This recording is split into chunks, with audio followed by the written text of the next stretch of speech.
통치하는 나라는 그의 아버지 다윗보다도 굉장히 업그레이드된 상태죠. 제도적 개선을 하고요. 굉장히 발전하는 모습을 보여줍니다. 그래서 그것에 필요한 하드웨어와 소프트웨어를 균형 있게 잘 갖추고 있지요. 그래서 이 제도적 장치와 구조를 완전히 그 왕권 중심으로 구축해서 그 나라를 운영하는 것을 볼 수 있습니다. 어제도 말씀드렸지만 다윗 때에는 지파 중심으로 운영이 됐다면 이제는 모든 것이 왕을 향할 수 있도록 그렇게 모든 제도를 구축했습니다. 그래서 그렇게 함으로써 어떤 결과를 이루었느냐 하는 내용을 오늘 본문이 말씀하고 있는데요. 20절을 보면 유다와 이스라엘의 인구가 바닷가에 모래같이 많게 되매 먹고 마시며 즐거워하였으며, 자 여기 보면 인구가 많아졌다 그러죠. 그 인구가 많아졌다는 것은 뭐 숫자가 늘었다는 이야기도 되지만 상당히 풍성해졌다 하는 것을 암시하고 있죠. 근데 인구는 많아졌는데 사람들이 뭐 어렵고 힘들면 의미가 없잖아요. 하지만 뒤에 보면 먹고 마시고 즐거운 상태가 되었다 이렇게 말합니다. 정치인들이 나오면 그들이 한결같이 부르짖는 것이 뭐예요? 나를 찍어주면 잘 먹고 잘 살게 해주겠다. 또 국민들이 찍는 그 이유 중에도 대부분 잘 먹고 잘 살게 해주면 찍어주겠다 그런 거잖아요. 그러니까 그런 것들을 만족시킨 내용이라고 할 수 있어요. 솔로몬이 통치를 했는데 인구가 많아지고 그리고 먹고 마시고 즐거운 상태가 되었다 그럽니다. 뿐만 아니라 그의 통치 영역이 굉장히 확대가 되었어요. 21절을 보면 솔로몬이 그 강에서부터 블레셋 사람의 땅에 이르기까지 애굽 지경에 미치기까지 모든 나라를 다스림으로, 자, 이 애굽이 나오죠. 애굽은 이스라엘 밑에 있는 거잖아요. 그러니까 뭐 거리가 조금 가까운 편이죠. 붙어 있으니까. 하지만 여기 보면 솔로몬이 그 강에서부터 그러죠. 이 강이라는 것은 유브라데스 강을 이야기합니다. 유브라데스 강은 우쪽으로 해서 동쪽으로 굉장히 아주 먼 지역이잖아요. 예? 그러니까 그것서부터 밑에 애굽까지를 다스렸다 하는 것은 그의 통치 영역이 굉장히 넓게 펼쳐진 것을 볼 수 있죠.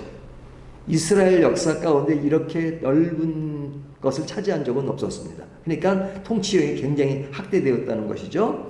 24절부터 25절까지는 그 21절이 국외적으로 그런 영역이 확장되었다는 것을 보여준 반면에 24절부터 25절까지는 국내 영역을 굉장히 확대한 것을 볼 수 있죠. 24절 솔로몬이 그 강 건너편을 집사에서부터 가사까지, 또 25절은 솔로몬이 사는 동안에 유다와 이스라엘에서 단에서부터 부엘세바에 이르기까지, 자 이스라엘 전체 영역을 이야기하잖아요. 그 지역을 다 그가 통치하게 되었는데 어떤 모습이었느냐, 여기 보면 평화 상태로 풍부한 자원이 있었다 하는 것을 이야기하죠. 그러니까 앞에 먹고 즐겁고 모든 것이 풍성하고 넓어지고 인구가 많아지고 하는 것들을 이야기하죠. 또한 21절을 보면요, 솔로몬이 그 강에서부터 블레셋 사람의 땅에 이르기까지 애굽 지경에 미치기까지 모든 나라를 다스림으로 솔로몬이 사는 동안에 그 나라들이 조공을 바쳐 섬겼더라 그러죠. 그러니까 나라들이 조공을 바쳤다는 것은 뭐냐면 이스라엘이 그만큼 힘이 강하고 그에게 조공을 바쳐야지만 자기들도 유지할 수 있는 그런 국력을 가지게 됐다는 거죠. 그러니까 굉장히 강한 국력을 가지게 되었습니다. 뿐만 아니라 22절부터 23절을 다시 보면요, 여기 보면 살찐 소가 그 앞에 22절 솔로몬의 하루의 음식물은 가는 밀가루가 30고루요 굵은 밀가루가 60고루요 23절 살찐 소가 얼마요 얼마 쭉 나오죠. 그러니까 22절과 23절을 보면 왕의 하루 음식이 그렇다는 거죠. 솔로몬이 혼자서 이렇게 많이 먹을 수 있겠어요? 예? 뭐 소를 10마리를 먹을 수 있겠어요? 이건 뭐예요? 그뿐만 아니라 그를 보좌하는 사람들의 규모가 대단했다는 것을 보여주고 있죠. 그러니까 뭐 굉장한 당시의 강대국이 된 겁니다. 솔로몬 당시에. 뿐만 아니라 26절부터 28절까지를 보면 그 당시 군사력을 보여주고 있는데요. 26절 솔로몬의 병거의 말 외양간이 4만이요 마병이 12,000명이고 27절 그 지방 관장들은 각각 자기가 맡은 달에 솔로몬 왕과 왕의 상에 참여하는 모든 자를 위하여 먹을 것을 공급하여 부족함이 없게 하였으며 뭐 부족함이 없게 하려도 뭐가 있어야 되잖아요. 하지만 그런 것을 충분히 줄 수 있는 그런 역량을 가지고 있었다는 거죠. 그러니까 지금 이야기는 솔로몬 당시에 그 나라가 얼마나 부강했는가 하는 것을 보여줍니다. 그러면서 마지막 30절까지의 내용은 그렇게 통치하는 솔로몬의 그 지혜, 그 능력이 어떤 것인가 하는 것을 보여주고 있는데요. 29절 보면 하나님이 솔로몬에게 지혜와 총명을 심히 많이 주시고 또 넓은 마음을 주시되 바닷가의 모래같이 하시니 그러죠. 자, 여기 중요한 단어가 지혜와 총명을 줬다. 그리고 넓은 마음을 줬다. 예? 지혜는 있는데 사람 관계가 별로 안 좋아가지고 사람이 쫌쫌하면 그렇잖아요. 근데 사람 관계도 넓은 마음을 줬고 그래서 사람들을 포용하는 것 그런 것이 좋았다는 거죠. 그리고 지혜와 총명을 주었다. 그럽니다. 근데 이 지혜와 총명에 대한 얘기가 뒤에 나오는 이야기를 보면 어느 누구와도 비교할 수 없을 만큼 그가 아주 뛰어났다는 거죠. 뭐 다 읽진 않아도요. 그 내용이다. 그가 엄청난 뛰어나고 그 이스라엘 밖에 있는 나라에 아주 유능한 그런 지혜자들이 있었지만 그 누구도 솔로몬을 따라잡을 수 없었다 하는 것을 이야기합니다. 그리고 뒤에 있는 32절을 보면 그가 잠언 3,000가지를 말하였고 그의 노래는 1,005편이며 그러니까 그가 가지는 어떤 그 시 또 노래 잠언 이것은 아주 그 뭐 인생의 삶의 풍부한 것들을 담아내는 거잖아요. 그런 것들이 3,000가지. 그래서 우리가 성경 잠언에 보면 그런 내용들이 많잖아요. 또 시편에 나오듯이 여기 보면 노래가 1,005편이며 하는 어떤 그 솔로몬의 지혜뿐 아니라 그런 그의 작품에 있어서도 굉장히 풍성한 그런 것을 이야기합니다. 근데 그가 가지는 지식이라고 하는 것, 지혜라는 것은 뿐만 아니라 33절을 보면요. 그가 초목에 대하여 말하되 레바논의 백향목부터 담에 나는 우슬초까지 그러니까 백향목서부터 우슬초까지에 대한 해박한 지식 이 얘기는 뭐냐면 백향목 나무로 이렇게 뭐 성전도 있고 그랬잖아요. 근데 이제 그 아주 큰 것을 이야기합니다. 그리고 우슬초는 아주 작은 거니까 우리가 우리나라를 이야기할 때 뭐 백두산에서 한라산까지 하는 것처럼 동식물을 전체를 커버할 때 백향목서부터 우슬초까지 이렇게 말하는 겁니다. 그러니까 뭐 그 두 개에 박식했다는 것이 아니라 아주 그 분야에 아주 전체에 대해서 굉장히 박식했다는 거예요. 식물뿐 아니라 그 동물에 대해서 아주 박식했다는 것을 이야기합니다. 그러니까 와, 이 정도 사람이면 진짜 역사 속에 이런 인물이 등장하기가 쉽지 않죠. 아주 해박하고 아주 그 상태도 좋았고 뿐만 아니라 좀 어떤 인간적으로 얘기하면요. 그냥 그 뭐 아주 그 궁녀들도 엄청 많았고 그러니까 굉장한 그런 것을 가지고 있죠. 부에 있어서 지혜에 있어서 권력에 있어서 이 모든 것에 그냥 떨어지는 것이 없어요. 아마 역사적으로 그만한 인물이 있을까라는 생각이 들 정도입니다. 그러니까 이런 성경의 모습을 보면 그렇게 말을 하겠지. 야, 나도 솔로몬처럼 살고 싶다. 뭐 솔로몬까지는 안 돼도 솔로몬의 한 10분의 1이라도 아니 10분의 100분의 1이라도 가지면 참 좋겠다. 그리고 이 성경을 읽을 때마다 굉장히 부러운 대상으로 생각을 합니다. 근데 이런 여건을 가지고 있는 것이 나쁜 건 아니죠. 좋죠. 할 수만 있다면 이런 여건과 상황을 우리가 가졌으면 얼마나 좋겠습니까? 뭐 부자 되는 것이 뭐 신앙과는 거리가 먼 것인가? 아니잖아요. 뭐 위하면 돈도 많고 많이 배우고 권력도 갖고 뭐 그러면 좋겠죠. 하지만 우리가 이런 문맥을 볼 때마다 조심 있게 봐야 될 부분이 있습니다. 그것이 뭐냐면 이 문맥에 흐르는 여백을 읽을 줄 알아야 돼요. 그러니까 글을 제대로 이해하는 사람, 성경을 이해하는 사람은 이 본문에 나오는 글씨로 쓰여진 내용과 더불어서 이 내용 속에 흐르는 보이지 않는 부분, 그 여백을 잘 읽을 필요가 있는데요. 자, 이런 모습이 지금 계속 이어지고 있는데 열왕기상이 몇 장까지 있죠? 제가 이제 가끔 어려운 질문을 해요. 근데 진짜 어려워요. 예?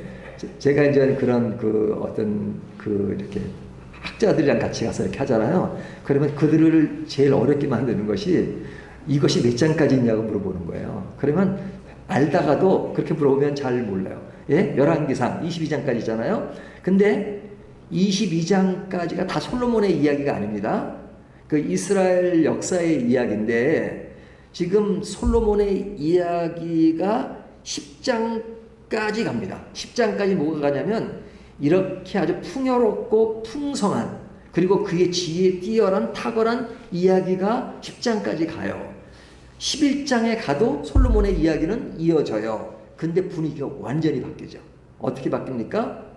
솔로몬의 타락과 탈선과 그리고 우상숭배와 그리고 이방 여자들과 결혼합니다. 애굽 여인, 모압 여인, 암몬 여인, 에돔 여인 이런 사람과 결혼해서 완전히 뒤바뀌는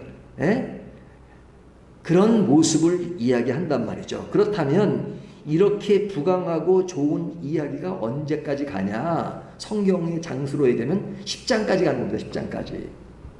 22장 중에 반도 안 되는 10장까지 가고 있어요. 그리고 12장부터는 무엇에 관한 이야기냐? 나라가 두 개로 갈라져 버립니다. 그래서 위에를 북이스라엘, 밑에는 남주다라 그러잖아요. 나라가 두 개로 갈라져 버려요. 그래서 위에는 여로보암이 나라를 시작하게 되고 밑에는 그의 아들 르호보암이 나라를 시작하게 됩니다. 그러니까 솔로몬은 그의 아들에게 어떤 모습으로 나라를 물려줬느냐? 쪼개진 나라, 갈라진 나라로 르호보암에게 물려줘요. 그러니까 지금 4장의 이 모습만 보면 다윗이 솔로몬에 물려준 나라는 다윗이 좀 부족한 부분들을 솔로몬이 많이 커버하고 메꿨다라는 그런 말이 되잖아요. 그런데 솔로몬이 그의 아들 르호보암에 준 나라는 쪼개진 나라를 물려줬다. 그러잖아요. 그러면 뭐 이렇게 해서 단순 비교할 건 아니지만 그래도 다윗은 그 솔로몬에게 나라를 물려주면서 견고하다는 말을 써요. 견고하다는 말. 기본을 가졌단 말이죠. 그리고 가장 중요한 것은 신앙의 문제로 그 아들에게 제일 중요한 것이 뭐냐? 나라를 통치할 때 하나님을 제대로 믿는 것이다 하는 것을 강조하잖아요. 하지만 솔로몬은 그 뒤에 세대에게 뭘 물려줬어요? 하나님의 위대하심과 그것을 강조하지 않아요.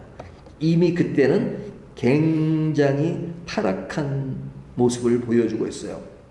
그래서 그런 모습이에요. 그러니까 우리가 솔로몬을 볼 때 10장까지는 좋았는데 11장부터 망가지고 끝나버리는구나 그렇게 생각할런지 모르죠. 하지만 우리가 지금 1장부터 4장까지 보면서도 자세히 들여다보면 솔로몬의 그럴 가능성이 드문드문 보입니다. 드문드문 보여요. 근데 우리가 너무 화려하고 솔로몬의 지혜가 강조되다 보니까 그런 것들이 감춰져 버리죠. 안 보여요. 잘 나갈 때는 우리의 어떤 그런 모순된 부분이 보이지가 않아요. 하지만 이 4장 전까지의 내용 중에 보면 3장 1절부터 3절까지 보면 뭐가 나와요? 한번 볼까요? 3장 1절에서 3절까지. 법궤는 3장 1절부터 볼게요. 솔로몬이 애굽 왕 바로와 더불어 혼인 관계를 맺어 그의 딸을 맞이하고, 자, 애굽의 딸을 맞이하죠. 다윗성에 데려다가 두고 자기의 왕궁과 여호와의 성전과 예루살렘 주위의 성의 공사가 끝나기를 기다리냐. 그때까지 여호와의 이름을 위하여 성전을 건축하지 아니하였으므로 쭉 나면서 백성들이 산당에서 제사하며 솔로몬이 여호와를 사랑하고 그의 아버지의 법도를 행하였으나, 여기 행하였다, but 그러나 산당에서 제사하며 분향하더라 그러죠. 그러니까 그렇으나 여호와를 잘 섬기고 뭐 그런 것이 했으나 산당에서 제사하며 분향하더라. 그러니까 우상 숭배의 기조가 보이는 거죠. 그리고 이미 그 앞에 애굽 여자와 결혼한 것. 그러니까 이런 상태가 지금 쭉 이어오면서 좋은 분위기 속에 드러난 겁니다. 근데 잘 눈에 띄지 않았죠. 왜요? 좋을 때는요 다 좋아 보여요. 하지만 그런 모습이 있고 결국은 그런 상태가 11장에 가서 12장에 가서 17장에서 완전히 폭파하듯이 나타나는 겁니다. 그래서 그냥 11장에 가면 완전 우상숭배, 그 다음에 이제 그 아주 여러 면의 그 결혼 생활이 이렇게 전통적이지 못하죠. 자, 이것이 그의 삶을 조명하고 있어서 어떤 극단적으로 표현하는 사람 중에는 솔로몬이 과연 구원을 받았을까라고 말하는 사람이 있을 정도로 솔로몬의 마지막은 좋지 않았어요. 그렇다면 제가 오늘 제목을 절대적 번영과 상대적 번영이라고 했어요. 어제 보면은 절대적 지혜와 상대적 지혜라고 했어요. 근데 같은 사장의 문맥인데 같은 것을 반복하는 이유가 뭐냐면 지금 번영은 너무너무 좋아 보이죠. 하지만 끝까지는 아니었어요. 끝까지는 아니었어요. 그러면 절대적 번영이 뭐냐? 그 절대적 번영은 다윗이 솔로몬에게 유언했던 그것이 뭐예요? 열왕기상 2장 3절에 다윗이 솔로몬에게 이렇게 이야기하잖아요. 내 하나님 여호와의 명령을 지키어 그 길을 행하여. 그렇게 진행하는 것이 절대적 번영을 이루는 것이잖아요. 하나님을 섬기고 그 명령을 지키고, 그런데 그것이 무너지는 순간 상대적 번영은 같이 무너지는 겁니다. 그러니까 이런 외형적인 번영이 나쁜 건 아니에요. 하지만 절대적 번영에 근거하지 않는, 절대적 하나님의 말씀에 근거하지 않은 상태에서 좋아 보이는 번영, 그것은 it's nothing. 아무것도 아니라고. 아무것도 아니에요. 우리가 잘 살고 잘 먹으면 뭐합니까? 예수 제대로 안 믿으면 아무것도 아니에요. 조금 좀 부족하고 그래도 가장 중요한 것이 뭐냐? 하나님을 제대로 믿는 거잖아요. 예수를 제대로 믿는 거잖아요. 왜? 우리들의 신앙적 관점은 지극히 짧은 내 인생의 영역에서 모든 것을 평가하지만 우리의 인생을 하나님이 평가할 때는 짧은 우리의 인생살이 100년, 120년을 평가하는 것이 아니라 영혼 속에서 평가해요. 우리의 인생은 잠깐이에요. 하지만 하나님은 우리에게 영원한 기준에서 말씀하잖아요. 근데 우리가 이 세상을 조금 번쩍 그냥 좀 아주 폼나게 살다가 영혼 속에서 그냥 그 모든 것을 다 잃어버리는 삶이라면 그거 불행한 거잖아요. 근데 솔로몬이 지금은 너무너무 화려해 보이잖아요. 하지만 이것이 안타까운 것은 11장으로 마무리된다는 거예요. 그렇다면 우리는 어디에 관심을 가지고 인생을 살아야겠습니까? 어디에 관심을 가지고 신앙생활을 해야 되겠습니까? 오늘날 우리 교회 안에도 너무나도 외적인 것에 그것에 빠져서 그것이 전부인 것처럼 생각할 때가 얼마나 많아요. 그래서 저는 기복신앙을 제일 싫어해요. 하지만 기복에 대해서 간증하라면 간증할 게 너무너무 많아요. 그러나 중요한 것은 하나님의 말씀, 하나님의 법도, 하나님의 사랑, 우리가 하나님이 주신 선물, 하나님이 주신 능력, 그런 거 다 중요해요. 하지만 그런 것이 너무 좋아서 하나님 자신을 잃어버린다면 그것처럼 불행한 일이 어디 있습니까? 그래서 제가 늘 하나님이란 말을 할 때 꼭 뒤에다 붙일 때가 많아요. 하나님 그분 자신, God Himself. 그것을 강조하는 이유는 하나님이 지금도 살아계십니다. 지금도 역사하십니다. 지금도 우리를 사랑하십니다. 우리를 선한 길로 인도하십니다. 그렇다면 하나님 우리 아버지는 끝난 거죠. 때에 따라 조금 부족할 때도 있고 어려울 때도 있지만 하나님이 끝까지 우리를 책임지실 것입니다. 그것에 우리의 인생과 신앙을 거시기 바랍니다. 그리고 이런 절대적 번영 아래서 상대적 번영을 이뤄가시기 바랍니다.